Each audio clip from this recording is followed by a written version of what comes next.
I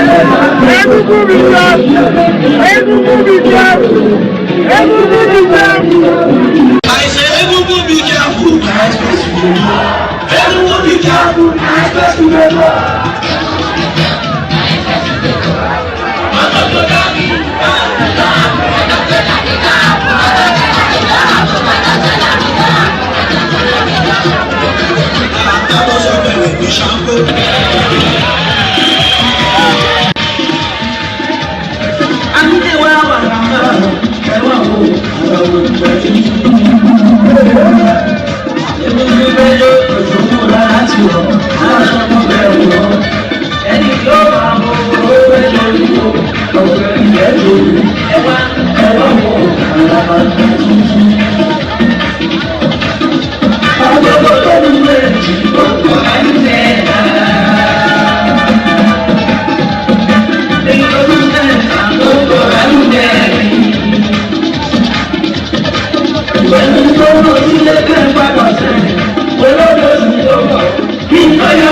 everything I do. Come on, go, come on, go, my day. Come on,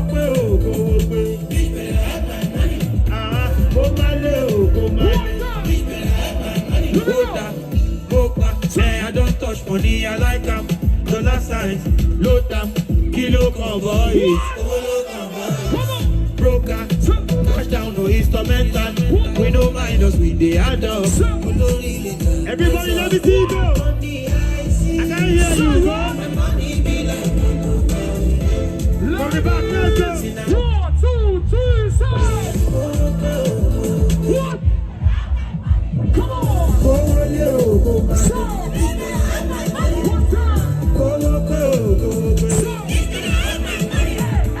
One time. Go.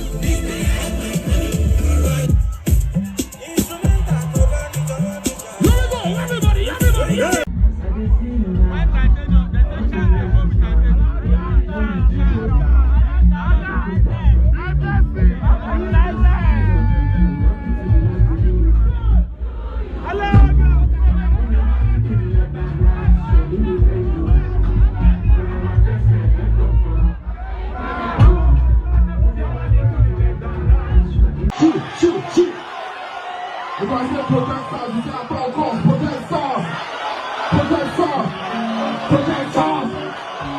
Let's see for the passion for us, we can see for that for all my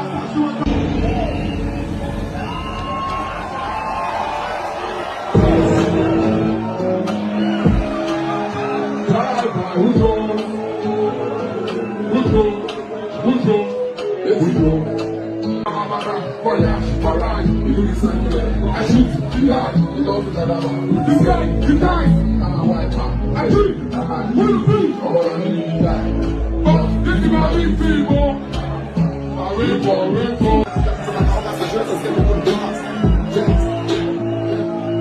When it falls, that's who we start the box. All the world full of is the air and the car. VIP truck on the track. That's how we do what kind of money on the man. Well, I never play another fool. begin at the front, the guess what he said.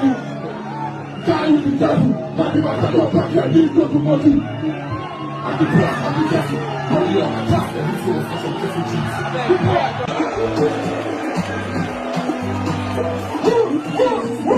Well, I can see this gone. Maybe I'm happy. Let's live.